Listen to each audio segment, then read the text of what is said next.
Episode 1 start అవగానే Mahim station దగ్గర నిలబడి ఉన్న లక్ష్మణ్ అనే అతన్ని చూపిస్తారు. లక్ష్మణ్ అతనికి ఎదురుగా ఉన్న వ్యక్తితో కలిసి స్టేషన్లోని టాయిలెట్లోకి వెళ్తాడు. దాన్ని బట్టి మనకు అర్థమయ్యే విషయం ఏంటంటే వాళ్ళిద్దరూ గేస్ అని. ఇక్కడ సీక్రెట్గా కలవటానికి వచ్చారు. ఈ స్టోరీ ఎప్పటిదంటే సెక్షన్ 377 అమల్లో ఉన్న టైంలోనిది. ఆ టైంలో స్వలింగ సంపర్కాన్ని నేరంగా పరిగణించేవారు. అందువల్ల ఇలాంటి సంబంధాలు కలిగిన వాళ్ళంతా సీక్రెట్గా కలుసుకునేవాళ్ళు. ఈ ఇద్దరు అబ్బాయిలు అలా టాయిలెట్లోకి వెళ్లి ఇంటిమేట్ అవ్వటం స్టార్ట్ చేస్తారు. అంతలోనే ఆ వ్యక్తి లక్ష్మణ్ గొంతుకు ఉచ్చు వేసి దారుణంగా చంపేస్తాడు. కట్ చేస్తే పీటర్ ఫెర్నాండెజ్ అనే వ్యక్తి రాత్రిపూట ఇంటికి వస్తాడు. పీటర్ వైఫ్ మిల్లీ ఎక్కడి నుంచి వస్తున్నారని అడుగుతుంది. కెమిస్ట్ షాప్ కి వెళ్ళి వస్తున్నానని చెప్తాడు. పీటర్ కాల్ లాగులో కొన్ని నెంబర్లు డిలీట్ చేస్తూ ఉంటాడు. ఇంకోవైపు ఇన్స్పెక్టర్ శివాకి ఎవరో ఫోన్ చేసి మహిమ్ స్టేషన్ దగ్గర మర్డర్ జరిగిందని చెప్తారు. కట్ చేస్తే మనకి తర్వాత రోజు సీన్ చూపిస్తారు. ఏఎస్ఐ ఫిర్దోస్ శివాని కలుస్తుంది. ఆమె ఆ రోజే డ్యూటీలో జాయిన్ అయింది. వాళ్ళందరూ కలిసి క్రైమ్ స్పాట్ కి వెళ్తూ ఉంటారు. క్రైమ్ స్పాట్ లో ఒక వ్యక్తి మాట్లాడుతూ ఆ టాయిలెట్ లోనే డెడ్ బాడీ దొరికింది. ఇది గే పర్సన్స్ అడ్డా, వాళ్ళంతా రెగ్యులర్ గా ఇక్కడే కలుస్తూ ఉంటారని చెప్తాడు. శివ డెడ్ బాడీని చెక్ చేస్తున్నప్పుడు డెడ్ బాడీ చేతి పైన లిప్స్టిక్ తో దినేష్ అని చెప్పి పేరు రాసి ఉంటుంది. వీళ్ళందరికీ అర్థం కాని విషయం ఏంటంటే ఆ చేతి పైన లిప్స్టిక్ తో దినేష్ అనే పేరు ఎందుకు రాశారు. అక్కడే మనకి పక్కనే ఉన్న ఇద్దరు పోలీసులను చూపిస్తారు. వాళ్ళ ముఖాలు చాలా టెన్షన్ గా ఉంటాయి. వాళ్ళని చూసినప్పుడు మనకు అర్థమయ్యే విషయం ఏంటంటే వాళ్ళకి ఇన్సిడెంట్ గురించి ఏదో కొద్దిగా ఇన్ఫర్మేషన్ ఉందని. తర్వాత వాళ్ళిద్దరూ వెళ్లి ఎవరికో కాల్ చేస్తారు. కానీ అటువైపున స్విచ్ ఆఫ్ చేసి ఉంటుంది. దీంతో మనకు పక్కాగా కన్ఫర్మేషన్ అయ్యే విషయం ఏంటంటే వీళ్ళిద్దరికి ఏదో తెలుసు. వాళ్ళిద్దరూ అలా విచిత్రంగా ప్రవర్తించడం ఫిర్దోస్ కూడా నోటీస్ చేస్తుంది. లక్ష్మణ్ బాడీ చెక్ చేస్తున్న శివాకి లక్ష్మణ్ ని చంపేసి తర్వాత అతని కిడ్నీ దొంగలించారని అర్థం అవుతుంది. అప్పుడే శివ దగ్గరికి లక్ష్మణ్ మర్డర్ మిస్టరీ గురించి మాట్లాడటానికి ఒక వ్యక్తి వస్తాడు. అప్పుడే మీడియా వాళ్ళు వచ్చి గొడవ చేస్తూ ఉంటారు. అసలు ఈ పోలీసుల వల్ల ఏం కాదు, పోలీసులు ఏ కేసుని సాల్వ్ చేయలేరు అని చెప్పి గొడవ చేస్తూ ఉంటారు. ఆ మీడియా వాళ్ళని సంభాళించడమే సరిపోతుంది శివాకి. దాంతో అతను ఆ యువకుడితో మాట్లాడలేకపోతాడు. ఇంకోవైపు మనకి పీటర్ ఫ్యామిలీని చూపిస్తారు. మిల్లీ పీటర్ తో మాట్లాడుతూ సునీల్ ఏమైపోయాడు, సెలవుల మీద వెళ్లిన తర్వాత అసలు ఒక్కసారి కూడా ఫోన్ చేయలేదని అడుగుతుంది. అప్పుడే ఇంకోవైపు మనకి టీవీలో సునీల్ ని చూపిస్తారు. సునీల్ 377 రద్దు చేయాలని చేస్తున్న ధర్నాలో కనిపిస్తాడు. అది చూసి వాళ్ళిద్దరికి ఒక్కసారిగా మైండ్ పోతుంది. మన కొడుకు సునీల్ కూడా గే ఏమోనని చెప్పి డౌట్ పడతారు. అప్పుడే పీటర్ వాళ్ళ ఇంటికి పీటర్ వాళ్ళ చుట్టాలు వస్తారు. వాళ్ళు సునీల్ కోసం ఒక సంబంధాన్ని తీసుకొస్తారు. మిల్లీ షాక్ అయిపోతూ పీటర్ తో మాట్లాడుతూ ఒకవేళ పీటర్ గే అని తెలిస్తే వీళ్ళకి మనం ఏం సమాధానం చెప్తామని చెప్పి భయపడిపోతూ ఉంటుంది. ఇంకోవైపు శివ పైన శివ వాళ్ళ పై ఆఫీసర్ అరుస్తూ ఉంటాడు. ఎందుకంటే శివ మీడియా వాళ్ళతో దురుసుగా ప్రవర్తించాడని. నీకు తెలుసా 20 ఏళ్ల క్రితం ఇదే మీడియాతో పెట్టుకుంటే ఆ పీటర్ వల్ల మీ నాన్న ఉద్యోగం ఊడిపోయింది. ఇలాగే చేస్తే మీడియా వల్ల నీ ఉద్యోగం కూడా పోతుందని చెప్తాడు. తర్వాత మనకి పీటర్ వల్ల శివ వాళ్ళ నాన్న జాబ్ ఎలా పోయిందో చూపిస్తారు. శివ బయటికి రాగానే ఫిర్దోస్ లక్ష్మణ్ ఫోన్ నుంచి దినేష్ నెంబర్ చెప్తుంది. శివ దినేష్ నెంబర్ ని ట్రాక్ చేయమని చెప్తాడు. తర్వాత శివ పోస్ట్ మార్టం రిపోర్ట్ కోసం హాస్పిటల్కి వెళ్తాడు. పోస్ట్ మార్టం రిపోర్ట్ కోసం వెళ్లిన శివతో డాక్టర్ మాట్లాడుతూ మొదటిసారిగా మర్డర్ చేశాడు అనుకుంటా, అతను చాలా దారుణంగా కిడ్నీ తీసేశాడని చెప్తాడు. ఇంకోవైపు మనకి పీటర్ ని చూపిస్తారు. పీటర్ చాలా బాధగా ఉంటాడు. ఎందుకంటే సునీల్ గే ఏమోనని డౌట్ పడుతూ ఉంటాడు. ఒకవేళ సునీల్ గే అని తెలిస్తే బయట వాళ్ళకి ముఖం ఎలా చూపించుకోవాలో పీటర్ కి అర్థం కాదు. అప్పుడే మిల్లీ మాట్లాడుతూ నేను సునీల్ కి పెళ్లి చేసి నాన్నమ్మ నవ్వాలి, పిల్లల్ని ఎత్తుకుని ఆడించాలని చెప్పి కలలు కంటున్నాను. నువ్వేం చేస్తావో నాకు తెలియదు. సునీల్ ఎక్కడున్నా గానీ వెతికి తొందరగా తీసుకురామని చెప్తుంది. ఇంకోవైపు పోలీస్ స్టేషన్ లో ఆ ఇద్దరు పోలీస్ ఆఫీసర్లు దుర్శంక పగం శివతో మాట్లాడుతూ ఆ లక్ష్మణ్ ఒక పోలీస్ ఇన్ఫార్మర్ గా మాకు తెలుసు. అతను మేము ప్రాక్సీ అని పిలిచే వాళ్ళం. అతను గే, అలాగే సెక్స్ వర్క్ కూడా చేస్తూ ఉంటాడు. ఒకవేళ ఈ ఇన్వెస్టిగేషన్ లో అతని మొబైల్లో మా నెంబర్లు దొరికితే మమ్మల్ని కాపాడమని అడుగుతారు. దాంతో శివ ఫిర్దోస్ ని తీసుకుని లక్ష్మణ్ వాళ్ళ ఇంటికి వెళ్లి లక్ష్మణ్ రూమ్ లో వెతుకుతూ ఉంటాడు. అలా వెతుకుతున్న శివకి లక్ష్మణ్ రూమ్ లో కొద్ది మొత్తంలో డబ్బు దొరుకుతుంది. ఇంకా ఎలాంటి సాక్ష్యాధారాలు దొరకవు. దాంతో శివ వెళ్లి లక్ష్మణ్ వాళ్ళ అమ్మని ఫిర్దోస్ గురించి తెలుసా అని అడుగుతాడు. అప్పుడు లక్ష్మణ్ వాళ్ళ నాన్న శివతో మాట్లాడుతూ వాడిని బ్యాటరీ అంటారు, ఈ దగ్గరలోనే నివసిస్తూ ఉంటాడని చెప్తాడు. ఆ బ్యాటరీ అనే పేరు ఎక్కడో విన్నట్టు ఫిర్దోస్ కి అనిపిస్తుంది. తర్వాత దినేష్ వాళ్ళ ఇంటికి వెళ్లి ఎంక్వైరీ చేసినప్పుడు దినేష్ నిన్న రాత్రి నుంచి ఇంటికే రాలేదని చెప్తారు. అప్పుడే ఫిర్దోస్ కి బ్యాటరీ లొకేషన్ తెలుస్తుంది, అంటే దినేష్ లొకేషన్. ఇంకోవైపు దుర్గా పగాంతో మాట్లాడుతూ ఆ బ్యాటరీ అందరికంటే ముందు వచ్చి మనల్ని కలవాలి, లేకపోతే పెద్ద సమస్య అవుతుంది అని చెప్తాడు. ఆ సమస్య ఏంటో మనకు ముందు తెలుస్తుంది. అప్పుడే ఇంకోవైపు ఫిర్దోస్ వాకీ టాకీలో బ్యాటరీ లొకేషన్ ని షేర్ చేస్తుంది. ఆ బ్యాటరీ లొకేషన్ వినగానే దుర్గా పగాం అక్కడికి చేరుకుని బ్యాటరీని చూడగానే గన్తో షూట్ చేస్తారు. కానీ అతను ఎలాగోలా తప్పించుకుంటాడు. నిజానికి అతను బ్యాటరీ కాదు, అతని పేరు రాజు. అప్పుడే శివ అక్కడికి చేరుకుంటాడు. శివ రాజును బయటికి తీసుకొస్తాడు. తర్వాత రాజు కానిస్టేబుల్స్ తో మాట్లాడుతూ మీరు అసలు ఇటువైపుగా ఎందుకు వచ్చారు, మీ కేసు పైన మీరు శ్రద్ధ పెట్టండి అని అంటాడు. దానికి వాళ్ళిద్దరూ మాట్లాడుతూ మేము పని నుండి ఇటు నుండి వెళుతున్నాం, మీకు హెల్ప్ గా ఉంటుందని ఈ పని చేశామని చెప్తారు. అప్పుడే ఫిరోజ్ మాట్లాడుతూ మీరిద్దరూ ఉదయం బ్యాటరీ గురించి మాట్లాడుతున్నారు కదా అంటుంది. దానికి దుర్గా వెంటనే మేమిద్దరం ఫోన్ లో ఉండే బ్యాటరీ గురించి మాట్లాడుకుంటున్నాం, ఫోన్ బ్యాటరీ పాడైపోయిందని చెప్తాడు. ఇంకోవైపు శివ పోలీస్ స్టేషన్ లో ఉండి న్యూస్ చూస్తూ ఉంటాడు. ఆ న్యూస్ ఛానల్లో కనపడిన వ్యక్తి ఆ రోజు మర్డర్ జరిగిన తర్వాత శివతో మాట్లాడటానికి వచ్చిన వ్యక్తి. అతను ఎవరో కాదు, బ్యాటరీ అంటే దినేష్ న్యూస్ ఛానల్ కి ఇంటర్వ్యూ ఇస్తూ నా ఫ్రెండ్ ప్రాక్సీ ఒక గే సెక్స్ వర్కర్, అందుకే అతన్ని చంపేశారని చెప్తాడు. ఆ న్యూస్ చూడగానే శివాకి తన మీద తనకి చాలా కోపం వస్తుంది. ఎందుకంటే బ్యాటరీ కూడా తన చేతిలో నుంచి తప్పించుకున్నాడు. ఇప్పుడు ఈ కేసుని సాల్వ్ చేయడానికి ఏ లీడ్ తన చేతిలో లేదు. ఇంకోవైపు పీటర్ సునీల్ గురించి తెలుసుకోవడానికి ఒక పార్టీలోకి వెళ్తాడు. అక్కడ పీటర్ లెస్లీ అనే వ్యక్తిని కలుస్తాడు. అతను మిల్లీ కజిన్, అతను కూడా ఒక గే. లెస్లీ పీటర్ కి తన న్యూ బాయ్ ఫ్రెండ్ విరాల్ ని కూడా పరిచయం చేస్తాడు. ఆ తర్వాత వాళ్ళిద్దరూ మందు కొడతారు. ఆ మందు కొడుతున్నప్పుడే వాళ్ళ మధ్య కొంచెం గొడవ జరుగుతుంది. ఆ గొడవ జరగడంతోనే పీటర్ సునీల్ గురించి అడగకుండా అక్కడి నుంచి తిరిగి వచ్చేస్తాడు. ఎందుకంటే పీటర్ కి ఇలాంటి వాళ్ళతో కలిసి మాట్లాడటం అసలు నచ్చదు. ఇంకోవైపు ఇంటి దగ్గర ఆ రోజు రాత్రి శివ కేసుని స్టడీ చేస్తున్నప్పుడు మాటల మధ్యలో శివ వైఫ్ మాట్లాడుతూ పీటర్ గురించి మాట్లాడుతుంది. దాంతోనే శివకి చిర్రెత్తుకొస్తుంది. అసలు ఆ పీటర్ గాడి విషయం నా ముందే ఎత్తొద్దని చెప్తాడు. కట్ చేస్తే మనకి ఇంకోవైపు స్టేషన్ వైపు వెళ్తున్న బ్యాటరీ అదే దినేష్ ని చూపిస్తారు. అప్పుడే అక్కడికి ఆ కిల్లర్ వచ్చి దినేష్ ని దారుణంగా చంపేస్తాడు. ఇక్కడతో ఎపిసోడ్ 1 ఎండ్ అయిపోతుంది. ఎపిసోడ్ 2 స్టార్ట్ అవగానే శివ పోలీస్ స్టేషన్ లో ఆ కేసు గురించే మాట్లాడుతూ ఉంటాడు. అప్పుడే పోలీస్ స్టేషన్ కి ఒక ఫోన్ వస్తుంది. రైల్వే ట్రాక్ మీద ఒక డెడ్ బాడీ ఉందని చెప్తారు. అక్కడికి వెళ్లి ఆ పాకెట్లు చెక్ చేస్తున్న వాళ్ళకి ఆ డెడ్ బాడీ జేబులో ఒక పేపర్ మీద దుర్గా అని పేరు రాసి ఉంటుంది. దాంతో పోలీస్ ఆఫీసర్ గా భయపడిపోతూ ఉంటాడు, నెక్స్ట్ నెంబర్ తందేనేమోనని. తర్వాత బ్యాటరీ డెడ్ బాడీని పోస్ట్ మార్టం చేస్తారు. పోస్ట్ మార్టం రిపోర్ట్ లో డాక్టర్ మాట్లాడుతూ పోయినసారి కిడ్నీ తీసిన వాడు క్రూరంగా కిడ్నీని పెకిలించి వేశాడు, కానీ ఈసారి వాడు కిడ్నీ ఎలా తీయాలో తెలుసుకొని తీశాడని చెప్తాడు. అప్పుడు శివ డాక్టర్ తో ఈసారి కిడ్నీ ఎలా తీయాలో ట్రైన్ అయ్యి తీశాడా అని అడుగుతాడు. అది ఎలా తీసినా కానీ ఉపయోగం ఉండదు, ఈ కిడ్నీ బనికి రాకుండా చేశాడు, కేవలం ఇది ఒక రివెంజ్ మర్డర్ మాత్రమే అని డాక్టర్ చెప్తాడు. అప్పుడే శివ వాళ్ళ పోలీస్ స్టేషన్ కి సీనియర్ ఆఫీసర్ వచ్చి దుర్గాతో మాట్లాడుతూ అసలు ఆ సెక్స్ వర్కర్ కి నీకు సంబంధం ఏంటి, ఆ కిల్లర్ మిమ్మల్ని కూడా చంపేస్తాడేంటో, అసలు విషయం ఏంటో చెప్పమని అడుగుతాడు. అయితే దుర్గా భయపడిపోతూ వాళ్ళకి మాకు సంబంధం ఏం లేదని చెప్తాడు. అప్పుడే ఒక కానిస్టేబుల్ శివ దగ్గరికి వచ్చి విక్టిమ్స్ కాల్ రికార్డ్ ఇస్తారు. వాటిలో ఒకటి పేరు పవన్, ఇంకొకటి పేరు సునీల్ ఫెర్నాండెస్, అంటే పీటర్ ఫెర్నాండెస్ కొడుకు.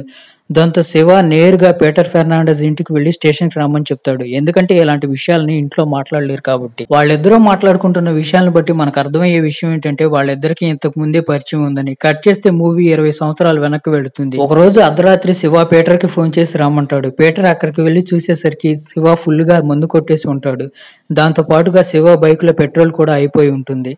పీటర్ శివకి పెట్రోల్ ఇస్తాడు. పీటర్ శివ ఇద్దరు బెస్ట్ ఫ్రెండ్స్. శివ పీటర్ తో మాట్లాడుతూ మా నాన్న ఒక కేసులో వర్క్ చేస్తున్నాడు కదా, ఆ కేసుని ఈ రోజు వదిలేశాడు, దానికి బదులుగా మా నాన్నకి 10 లక్షలు ఇచ్చారని చెప్పి సంతోషంగా చెప్తాడు. పీటర్ ఒక న్యూస్ రిపోర్టర్ గా పనిచేస్తూ ఉంటాడు. ఈ విషయం పీటర్ కి నచ్చదు. వీళ్ళిద్దరు ఫ్రెండ్షిప్ మధ్యలోనే బ్రేక్ అయిపోతుంది. అది ఎలాగో మనకు ముందు తెలుస్తుంది. ఇంకోవైపు పోలీస్ స్టేషన్ కు వచ్చిన శివతో ఫిర్దోస్ మాట్లాడుతూ బ్యాటరీ అలాగే ఫ్రాక్సీ చాలా సార్లు యూనిట్ అనే అతనికి కాల్ చేశారని చెప్తుంది. ఆ యూనిట్ ని వెంటనే పోలీస్ స్టేషన్ కు పిలిపించమని చెప్తాడు శివ. ఇంకోవైపు మనకు దుర్గాని చూపిస్తారు. దుర్గా డబ్బులతో ఉన్న బ్యాగ్ ని తీసుకువెళ్లి పద్మనాభంకి ఇస్తాడు. పద్మనాభంకి ఇచ్చి ఇది నీ దగ్గర పెట్టు, ఇది ఫ్యూచర్ లో నా భార్య పిల్లలకు పనికొస్తుందని చెప్తాడు. కాల్ లాగులో అతని పేరు దొరికిన దగ్గర నుంచి దుర్గా తెగ భయపడిపోతూ ఉంటాడు. తర్వాత దుర్గా ఒక బుల్లెట్ ప్రూఫ్ జాకెట్ ని వేసుకుని పోలీస్ స్టేషన్ లో కూర్చొని ఉంటాడు. ఎందుకంటే ఎవరైనా షూట్ చేసినా కానీ అతనికి ఏమీ కాకుండా ఉంటుందని. కట్ చేస్తే మనకి యూనిట్ ని చూపిస్తారు. మర్డర్ కేసు గురించి ఇన్వెస్టిగేషన్ చేయడానికి అతను పోలీస్ స్టేషన్ కి పిలిపించారు. ఇప్పుడు మనకి ప్రాక్సీ అదే లక్ష్మణ్ మర్డర్ కి కొద్దిసేపు ముందు జరిగిన సంఘటన చూపిస్తారు. ప్రాక్సీకి యూనిట్ దగ్గర నుంచి కాల్ వస్తుంది. యూనిట్ కాల్లో మాట్లాడుతూ దుబాయ్ వెళ్లాలని చెప్తాడు. దానికి ప్రాక్సీ దుబాయ్ వెళ్ళడానికి డబ్బులు కావాలి, అందుకోసమే వెయిట్ చేస్తున్నానని చెప్తాడు. కాసేపటి తర్వాత కిల్లర్ అక్కడికి వస్తాడు. ప్రాక్సీ కిల్లర్ నే కస్టమర్ అనుకుని అతనితో వెళ్తాడు. దాని తర్వాత ఈ మర్డర్ జరుగుతుంది. ఇప్పుడు మూవీ మళ్ళీ ప్రెజెంట్ కి వస్తుంది. ఇప్పుడు శివ యూనిట్ ని ఇంట్రాగేషన్ చేస్తూ ఉంటాడు, కానీ యూనిట్ సరిగా సమాధానం చెప్పడు. దాంతో విసుగొచ్చిన శివ యూనిట్ ని అక్కడి నుండి పంపించేస్తాడు. అప్పుడే అక్కడికి శివాని కలవటానికి పీటర్ వస్తాడు. శివ పీటర్ ని సునీల్ ఎక్కడికి వెళ్ళాడు, ఇప్పుడు ఏం చేస్తున్నాడని అడుగుతాడు. దానికి పీటర్ సునీల్ ఒక కాలేజీ ప్రాజెక్ట్ మీద నాగాలాండ్ వెళ్ళాడని చెప్తాడు. అయితే చనిపోయిన ఇద్దరు ఫోన్లలో సునీల్ నెంబర్ ఎందుకుందని అడుగుతాడు శివ. పీటర్ దానికి ఏం సమాధానం చెప్పలేకపోతాడు. దాంతో శివ వెంటనే సునీల్ ఎక్కడున్నా కానీ అతను పట్టుకురామని చెప్తాడు. ఇంకోవైపు ఫిర్దోస్ ఇంటికి లుక్మన్ అనే వ్యక్తి వస్తాడు. ఇక్కడ మనకు అర్థమయ్యే విషయం ఏంటంటే లుక్మన్ ఫిర్దోస్ ని చాలా కాలం నుండి ఇష్టపడుతున్నాడు. కానీ ఫిర్దోస్ కి లుక్మన్ అంటే ఎలాంటి ఫీలింగ్స్ లేవు. అందుకే ఆమె అతని ఇంటికి రావద్దని చెప్తుంది. ఇంకోవైపు మనకి దుర్గా కొడుకుని శివ కొడుకుని చూపిస్తారు. వాళ్ళిద్దరూ దుర్గా ఇంట్లో ఆడుకుంటూ ఉంటారు. దుర్గా తన వైఫ్ తో మాట్లాడుతూ మన అబ్బాయిని చదివేయాలంటే చాలా ఖర్చు అవుతుంది. అలాగే నేను ఈ జాబ్ ని మానేయలేను. దాంతో పాటుగా ఈ జాబ్ లో నా ప్రాణాలకు ప్రమాదం కూడా కొంచెం ఉందని చెప్తాడు. ఆరవ్ ఇంటికి వెళ్ళిన తర్వాత శివ ఆరవ్ మీద అరుస్తాడు. నీకెన్నిసార్లు చెప్పాను దుర్గా వాళ్ళ ఇంటికి వెళ్ళొద్దని అని అరుస్తాడు. పీటర్ ఎలాగోలా కష్టపడి ప్రాక్సీ అడ్రస్ సంపాదిస్తాడు. అక్కడికి వెళ్ళిన తర్వాత పీటర్ ప్రాక్సీ వాళ్ళ అమ్మతో అబద్ధం చెప్పి నేను ఒక ఎన్జిఓ తరపు నుంచి వచ్చాను, దానికోసం ప్రాక్సీ డాక్యుమెంట్లు కావాలని చెప్తాడు. దాంతో ప్రాక్సీ వాళ్ళ అమ్మ పీటర్ ని ప్రాక్సీ ఆ రూమ్ లో చెక్ చేస్తున్నప్పుడు పీటర్ కి సూరజ్ దేశాయ్ది మర్డర్ కట్అవుట్ న్యూస్ పేపర్ కనిపిస్తుంది. అదెందుకో చాలా అనుమానాస్పదంగా అనిపిస్తుంది. తర్వాత పీటర్ సూరజ్ దేశాయ్ అడ్రస్ తీసుకుని నేరుగా అతని ఇంటికి వెళ్లి అతని వైఫ్ హిమాలీని కలుస్తాడు. ఇక్కడ కూడా పీటర్ అబద్ధం చెప్తాడు. నేను ఒక న్యూస్ జర్నలిస్ట్ ని, మీ ఇంటర్వ్యూ తీసుకోవడానికి ఇక్కడికి వచ్చానని చెప్తాడు. ఇంత చిన్న వయసులోనే భర్తను కోల్పోయినా గానీ నిబ్బరంగా మీ జీవితాన్ని గడుపుతున్నారు, దాని గురించి ఇంటర్వ్యూ తీసుకుంటానని అడుగుతాడు. అయితే మొదట్లో హిమాలీ దానికి నిరాకరిస్తుంది. ఇంటర్వ్యూ ఇస్తే మీరు చాలా ఫేమస్ అవుతారని చెప్పడంతో హిమాలీ ఇంటర్వ్యూ ఇవ్వడానికి ఒప్పుకుంటుంది. పీటర్ ఇంటర్వ్యూ స్టార్ట్ చేయగానే సూరజ్ దేశాయ్ మర్డర్ గురించి అడుగుతూ ఉంటాడు. ఇంటర్వ్యూ చేసేది నన్ను, దీంట్లో మా ఆయన గురించి అడగాల్సింది ఏముందంటుంది హిమాలీ. దాంతో వెంటనే పీటర్ మాట మారుస్తాడు. అప్పుడే టీవీలో ప్రాక్సీ మర్డర్ గురించి చూపిస్తూ ఉంటారు. అది చూసి హిమాలీ చాలా భయపడిపోతుంది. ఇంటర్వ్యూ ఇవ్వడానికి నిరాకరిస్తుంది. దాంతో పీటర్ హిమాలీకి ఒక విజిటింగ్ కార్డు ఇచ్చి ఫ్యూచర్ లో మీకు ఎప్పుడైనా కానీ ఇంటర్వ్యూ ఇవ్వాలనిపిస్తే నాకు ఫోన్ చేయమని చెప్పి అక్కడ నుంచి వచ్చేస్తాడు. అక్కడ నుండి పీటర్ నేరుగా క్రైమ్ రిపోర్ట్ రెడీ చేసే వ్యక్తి దగ్గరికి వెళ్తాడు. న్యూస్ ఛానల్లో పనిచేస్తున్నప్పటి నుండి ఆ వ్యక్తి పీటర్ కి మంచి స్నేహితుడు. పీటర్ ఆ వ్యక్తిని ఈ కేసు ఫైల్ ఇవ్వమని అడుగుతాడు. అయితే ఆ వ్యక్తి ఆ ఫైల్ ఇవ్వడానికి ఒప్పుకోడు. శివ కేసు మీద పనిచేస్తున్నాడని చెప్తాడు. పీటర్ ఆ ఫైల్ తీసుకోకుండానే అక్కడ నుండి వచ్చేస్తాడు. ఇప్పుడు సిరీస్ మళ్ళీ పాస్ట్ లోకి వెళుతుంది. ఆ రోజు శివ వాళ్ళ నాన్నకి ఇచ్చిన 10 లక్షల గురించి పీటర్ తో చెప్పడంతో పీటర్ ఆ న్యూస్ ని న్యూస్ ఛానల్లో వేస్తాడు. దాని తర్వాత పోలీసులు శివ వాళ్ళ ఇంటికి వచ్చి రైడ్ చేసినప్పుడు వాళ్ళ ఇంట్లో 10 లక్షలు దొరుకుతాయి. దాంతో శివ వాళ్ళ పరువు అంతా పోతుంది. దీని తర్వాత పీటర్ చాలా ఫేమస్ అయిపోతాడు. పెద్ద న్యూస్ రిపోర్టర్ కూడా అవుతాడు. మూవీ మళ్ళీ ఇప్పుడు ప్రెజెంట్ కోసం పోలీస్ స్టేషన్ లో ఫిర్దోస్ శివతో మాట్లాడుతూ ఈ మర్డర్స్ అన్ని ఒక అమ్మాయి చేస్తుందేమో, ఎందుకంటే మర్డర్ చేసిన తర్వాత చేతి మీద లిప్స్టిక్ తో రాస్తుంది కదా అని అంటుంది. దానికి శివ ఈ మర్డర్లన్నీ అబ్బాయి చేస్తున్నాడని చెప్తాడు. తర్వాత ఎవరిళ్లకు వాళ్ళు వెళ్ళిపోతారు. ఫిర్దోస్ వెనకాలే బుర్కా వేసుకుని ఎవరో ఫాలో అవుతూ ఉంటుంది. ఇక్కడతో ఎపిసోడ్ 2 ఎండ్ అయిపోతుంది. ఎపిసోడ్ 3 స్టార్ట్ అవగానే నిద్రపోతున్న శివాని చూపిస్తారు. శివ వాళ్ళ నాన్న పెద్ద పెద్దగా కేకలేయడంతో శివ లెగిచి వాళ్ళ నాన్న దగ్గరికి వచ్చి ఇంట్లో ఇలా ఖాళీగా కూర్చొని అరవకపోతే ఏదైనా పని చేసుకోవచ్చు కదా అంటాడు. దాంతో శివ వాళ్ళ నాన్న గుండె ఒక్కసారిగా ముక్కలవుతుంది. ఇంకోవైపు ఫిర్దోస్ ని చూపిస్తారు. ఫిర్దోస్ ఇంట్లో బుర్కా వేసుకొని వచ్చిన వ్యక్తి ఎవరో కాదు, ఫిర్దోస్ స్నేహితురాలు. వాళ్ళిద్దరూ కాసేపు మాట్లాడుకున్న తర్వాత ఇంటిమేట్ అవుతారు. ఇక్కడ మనకు తెలిసే ఇంకో విషయం ఏంటంటే ఫిర్దోస్ కూడా లెస్బియన్. కానీ ఫిర్దోస్ ఈ విషయం బయట ఎవరికీ తెలియకుండా ఉండాలనుకుంటుంది. ఎందుకంటే ఈ విషయం బయట తెలిస్తే వాళ్ళ ఇంట్లో వాళ్ళ పరుగు పోతుందని. ఇంకోవైపు శివ ఆరవ్కి ఇవ్వడానికి ఏదో గిఫ్ట్ తీసుకొస్తాడు. గిఫ్ట్ ఇవ్వడానికి వచ్చేసరికి ఆరవ్ ఏదో బోర్డుతో ఆడుతూ ఉంటారు. ఆ బోర్డు ఎక్కడదంటే నాకు గౌరవ్ ఇచ్చాడని చెప్తాడు. ఇంటిమేట్ అయిన తర్వాత రెహానా ఫిర్దోస్ తో మనిద్దరం పెళ్లి చేసుకుందామని చెప్తుంది. లేకపోతే మనకి అబ్బాయిలు ఇచ్చి పెళ్లి చేస్తారని చెప్తుంది. అయితే ఫిర్దోస్ భయంతో ఏం మాట్లాడకుండా అలాగే ఉండిపోతుంది. తర్వాత రోజు శివ పోలీస్ స్టేషన్ కి వెళ్లి రోషన్ ఆరవ్కి ఇచ్చిన మ్యాగజైన్ ని దుర్గాకి చూపిస్తూ నీ కొడుక్కి చెప్పు ఇలాంటి వాటన్నిటికీ దూరంగా ఉండమని చెప్తాడు. అప్పుడే శివాకి ఎవరో ఇన్ఫార్మర్ దగ్గర నుంచి కాల్ వస్తుంది. కిడ్నీ ఆపరేషన్ చేసుకునే వాళ్ళ లిస్ట్ అడుగుతాడు శివ. అయితే అతను కిడ్నీ ఆపరేషన్ చేయించుకునే వాళ్ళ లిస్ట్ కాకుండా కిడ్నీ ఆపరేషన్ చేసుకునే హాస్పిటల్ పేరు చెప్తాడు. దాంతో శివ వెంటనే అక్కడికి వెళ్లి కిడ్నీ ట్రాన్స్ప్లాంటేషన్ ఎవరికి అవుతుందో వాళ్ళందరి పేర్లు చెప్పమని అడుగుతాడు. అయితే వాళ్ళు అది మా రూల్స్ కు విరుద్ధం, చెప్పడానికి కుదరదని చెప్తారు. తర్వాత శివ హాస్పిటల్ కు వారెంట్ ఇష్యూ చేద్దాం అనుకుంటాడు. ఇక్కడ మనకు అర్థమయ్యే విషయం ఏంటంటే ఈ హాస్పిటల్ తో చాలా పెద్దవాళ్ళకి సంబంధాలు ఉన్నాయి. వారెంట్ ఇష్యూ చేద్దాం అని చెప్పి శివ పోలీస్ స్టేషన్ కి వెళ్ళిన తర్వాత తన పై అధికారితో మాట్లాడతాడు. అయితే తన పై అధికారి శివతో జరుగుతున్న మర్డర్లకి హాస్పిటల్ కి ఎలాంటి సంబంధం లేదు, వారెంట్ జారీ చేయాల్సిన అవసరం కూడా లేదు, నీ ఇన్వెస్టిగేషన్ నువ్వు చేయమని చెప్పడంతో శివ ఏం మాట్లాడకుండా అక్కడ నుండి వెళ్లిపోతాడు. బయటకు వచ్చిన తర్వాత శివకి దుర్గా పద్మనాభం వాళ్ళతో కలిసి ఏమైనా చేస్తున్నారేమోనని డౌట్ వస్తుంది. ఇంకోవైపు పీటర్ అతని వైఫ్ సునీల్ గే ఏమోనని చెప్పి అతన్ని ఎలా బాగు చేయాలని ఫోన్ తీసుకుని వెతుకుతూ ఉంటారు. తర్వాత పీటర్ లెస్లీని కలవటానికి వెళ్తాడు. సునీల్ కూడా గేనే, అతన్ని ఎలా బాగు చేయాలని అడుగుతాడు. దానికి లెస్లీ సునీల్ జస్ట్ ఆ పరేడ్ లో పార్టిసిపేట్ చేయడానికి వెళ్ళాడు, అంత మాత్రాన అతను గే అని కన్ఫర్మ్ చేయలేం. అంతేకాకుండా పోలీసులు సునీల్ గురించి వెతుకుతున్నారు. ఈ కేసు గే సెక్స్ వర్కర్ కి సంబంధించింది, నువ్వు నాకు హెల్ప్ చేస్తే బాగుంటుంది అంటాడు పీటర్. అప్పుడు లెస్లీ మాట్లాడుతూ మహిమ్ స్టేషన్ అనేది గే సెక్స్ వర్కర్ అడ్డా, అక్కడికి పోలీసులు కూడా వెళ్లరని చెప్తాడు. అప్పుడే అక్కడికి విరాల్ వస్తాడు. విరాల్ వచ్చి లెస్లీకి మెడిసిన్ ఇస్తాడు. వాళ్ళిద్దరిని అలా చూసి పీటర్‌కి చాలా విచిత్రంగా అనిపిస్తుంది. ఇంకోవైపు శివ ఇంటికి వచ్చేసరికి శివ వాళ్ళ నాన్నకి ఉద్యోగం దొరికిందని తెలుస్తుంది. ఆ సొసైటీలోనే వాచ్‌మెన్‌గా శివ వాళ్ళ నాన్నకి ఉద్యోగం దొరికింది. ఆ మాట వినగానే శివకి చిర్రెత్తుకొస్తుంది. ఎందుకంటే ఒక పోలీస్ ఆఫీసర్ వాళ్ళ నాన్న వాచ్‌మెన్‌గా పనిచేస్తుంటే ఆ పోలీస్ ఆఫీసర్ పరువు పోతుంది. అయితే శివ వాళ్ళ నాన్న శివ మాటలు వినిపించుకోడు. ఇంకోవైపు దుర్గా వాళ్ళ ఇంటికి నర్స్ వచ్చి రోహన్‌కి ఒక ఇంజెక్షన్ ఇస్తుంది. అది ఇన్సులిన్ ఇంజెక్షన్. రోహన్‌కి చిన్నప్పటి నుంచి షుగర్ ఉంది. తర్వాత దుర్గా రోహన్‌తో మాట్లాడుతూ ఈ మ్యాగజైన్‌ని ఇంటికి రానీయబాకు. ఇది చూసే వయసు నీకు ఇప్పుడే రాలేదు. తర్వాత చూడొచ్చు అని చెప్తాడు. ఫిర్దోస్, రెహానా బయట నుంచి వచ్చేసరికి అక్కడ రుక్మాన్ కూర్చొని ఉంటాడు. ఫిర్దోస్ వాళ్ళ అమ్మకు కూడా రుక్మాన్ చాలా బాగా నచ్చుతాడు. తర్వాత ఫిర్దోస్ రుక్మాన్ని బయటకు తీసుకువెళ్లి నువ్వంటే నాకిష్టం లేదు. రెహానా అంటేనే నాకిష్టం అని చెప్తుంది. దాంతో రుక్మాన్ ఏమీ మాట్లాడకుండా అక్కడి నుండి వెళ్లిపోతాడు. ఫిర్దోస్ కోసం పెళ్లి సంబంధాలు చూస్తున్నారన్న విషయాన్ని రెహానాకి ఫిర్దోస్ చెప్పదు. ఆ మాట వినగానే కోపం వచ్చిన రెహానా అక్కడి నుండి వెళ్లిపోతుంది. ఫిర్దోస్ కూడా రెహానాని ఆపటానికి ట్రై చేయదు. అదే రోజు రాత్రి శివతో అతని వైఫ్ మాట్లాడుతూ మాటల మధ్యలో నువ్వెప్పుడు నీ తప్పు ఒప్పుకోవు. అందరి మీద అధికారం చెలాయిస్తూ ఉంటావు అంటుంది. దానికి శివ కూడా ఏం మాట్లాడకుండా మెదలకుండా ఉండిపోతాడు. ఆ కారణం వల్ల శివకి తన కొడుక్కి మధ్య దూరం పెరిగిపోతుంది. ఇంకోవైపు పీటర్ కి హిమాలయ దగ్గర నుంచి మెసేజ్ వస్తుంది. ఇంటర్వ్యూ ఇవ్వడానికి రెడీగా ఉన్నానని. ఇంటర్వ్యూ తీసుకోవడానికి పీటర్ అక్కడికి వెళ్ళినప్పుడు సూరజ్ నన్ను పెళ్లి చేసుకోవడానికి ఇష్టపడ్డాడు. కట్నం కూడా తీసుకోలేదు. దాంతో సూరజ్ నేను పెళ్లి చేసుకున్నాం. నా బ్రదరు నేను కలిసి ఇక్కడికి వచ్చాం. సంవత్సరం తర్వాత ఏం జరిగిందో తెలియదు. పీటర్ ఇక్కడే సూసైడ్ నోట్ రాసి పెట్టి చనిపోయాడని చెప్తుంది. ఇంకోవైపు పోలీస్ స్టేషన్ లో ఫిర్దోస్ ని శివాని చూపిస్తారు. శివ ఫిర్దోస్ తో మాట్లాడుతూ ఇంతకు ముందు నేను నా స్నేహితుడు కలిసి ఎన్నో పెద్ద పెద్ద కేసుల్ని సాల్వ్ చేశాం. ఇప్పుడు నా స్నేహితుడు నాతో లేడని చెప్తాడు.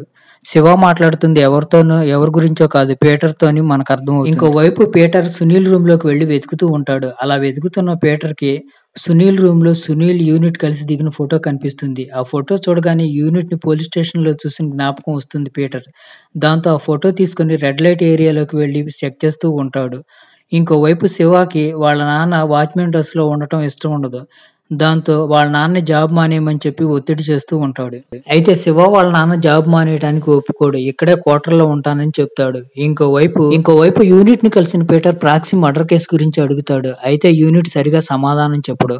అప్పుడే అక్కడికి వచ్చిన పోలీసులకు వీళ్ళిద్దరు ఏదైనా తప్పు చేస్తున్నారేమోననే అనుమానం వచ్చి పోలీస్ స్టేషన్‌కి తీసుకువెళ్తారు. అప్పుడే పీటర్ తనను తాను కాపాడుకోవడానికి శివకు ఫోన్ చేస్తాడు. అయితే శివ వాళ్ళ నాన్నతో గొడవ పడుతుండడం వల్ల కోపంతో ఫోన్ లిఫ్ట్ చేయడు.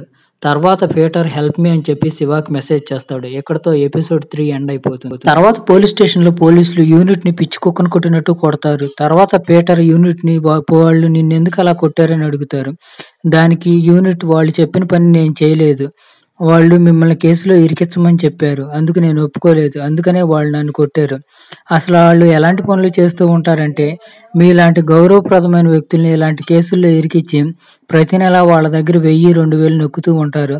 అందుకు నేను ఒప్పుకోలేదు. అందుకనే నన్ను కొడుతున్నారని చెప్తాడు. తర్వాత పీటర్ యూనిట్ ని ప్రాక్సీ కూడా నీకులాగానే చేసేవాడా అని అడుగుతాడు. అందుకని యూనిట్ వాళ్ళ గురించి చెప్పటం మొదలు పెడతాడు. చిన్నప్పటి నుంచి ప్రాక్సీ నేను మంచి స్నేహితులం. మా పీటీ సార్ ఉండేవాడు. నీళ్లు రాని కారణంగా మేము ఆయన దగ్గరికి వెళ్ళి వస్తూ ఉండేవాళ్ళం. అంతకంటే ఏం చెప్పలేకపోతాడు. పీటర్ మెసేజ్ చదవటంతోనే శివ పీటర్ ని వదిలించడానికి ఉదయాన్నే పోలీస్ స్టేషన్ కి వస్తాడు.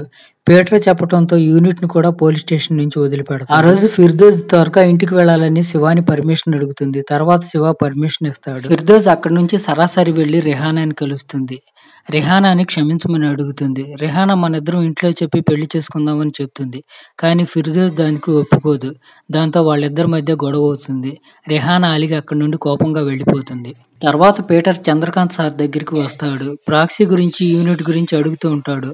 అప్పుడే అక్కడికి పద్మన్ వస్తాడు. ప్రాక్సీ పేరు వినటంతోనే పీటర్ ని అక్కడి నుండి వెళ్ళిపోమని చెప్తాడు. ఇంకోవైపు సునీల్ ఇంటికి వచ్చి వాళ్ళ నాన్నకు ఫోన్ చేస్తాడు. పీటర్ సునీల్ ని డైరెక్ట్ గా పోలీస్ స్టేషన్ కి రమ్మని చెప్తాడు. ఎందుకంటే అతని పైన ఉన్న నేరాన్ని ఎత్తివేయడానికి. ఇంకోవైపు అప్పుడే దుర్గాకి నర్సు ఫోన్ చేసి ఈ రోజు నేను రాలేను, మెడికల్ షాప్ నుంచి ఇన్సులిన్ తెచ్చుకోమని చెప్తుంది. ఇంకోవైపు పీటర్ సునీల్ కలిసి పోలీస్ స్టేషన్ కి వస్తారు. శివ అడిగిన ప్రశ్నలన్నిటికీ సమాధానం చెప్తారు. దాంతో మర్డర్ జరిగిన టైంలో మహిమ్ స్టేషన్ దగ్గర సునీల్ లేడని, నాగాలాండ్ లో ఉన్నాడని తెలుస్తుంది. దాంతో సునీల్ ని ఇంటికి పంపించేస్తారు. తర్వాత ఒక వ్యక్తి ఇన్సులిన్ ని తీసుకెళ్లి రోహన్ కి ఇస్తాడు. దాంతో పాటుగా ఒక నోట్ ని రోహన్ పాకెట్ లో పెడతాడు. రోహన్ వాళ్ళ నాన్నే ఆ రోజు రోహన్‌కి ఇన్సులిన్ చేస్తాడు. అదే రోజు రాత్రి పీటర్, శివ కలిసి మందు కొడుతూ ఉంటారు. శివ పదే పదే పీటర్‌ని ఎత్తి పొడుస్తూ ఉంటాడు. ఆ రోజు నువ్వు అనవసరంగా మా నాన్నని ఇరికిచ్చి పరువు పోయేలా చేశావని. దానికి పీటర్ చాలా సార్లు క్షమాపణలు అడుగుతారు. చివరికి శివ పీటర్‌ని క్షమించేస్తాడు. వాళ్ళిద్దరి మధ్య ఉన్న మనస్పర్ధలన్నీ తొలగిపోతాయి. తర్వాత రోజు ఉదయం రోహన్ చనిపోయాడని పాకెట్లు చెక్ చేస్తున్న శివకి ఒక నోటు దొరుకుతుంది. దాని మీద భగవత్ అని రాసి ఉంటుంది. అంటే నెక్స్ట్ టార్గెట్ భగవత్ అన్నమాట. రోహన్ డెడ్ బాడీని పోస్ట్ మార్టంకి తీసుకువెళ్తారు. ఇదంతా కిల్లర్ దూరంగా నిలబడి చూస్తూ ఉంటాడు. శివ ఫిర్దోజ్‌కి ఫోన్ చేసి నెక్స్ట్ చంపబోయేది పగ్మత్‌నే అతన్ని పోలీస్ స్టేషన్‌కి రమ్మని చెప్తాడు. ఫిర్దోజ్ పగ్మత్‌కి ఫోన్ చేసి రోహన్ చనిపోయాడు. తర్వాత చంపబోయేది నిన్నే, త్వరగా పోలీస్ స్టేషన్‌కి రమ్మని చెప్తుంది. ఆ టైంలో పగ్మత్ వేరే అమ్మాయితో ఇంటిమేట్ అవుతూ ఉంటాడు. అతను ఫిర్దోజ్ మాటలను అంతగా పట్టించుకోడు. అప్పుడే అక్కడికి దుర్గా గన్ తీసుకొని వచ్చి రోహన్ చనిపోయాడు. తర్వాత చావబోయేది నువ్వే. చీటీ మీద నీ పేరే రాసింది. నువ్వు ఇప్పుడే చనిపో అని చెప్పి షూట్ చేసి చంపేస్తాడు. ఇక్కడితో 4వ ఎపిసోడ్ ఎండ్ అయిపోతుంది.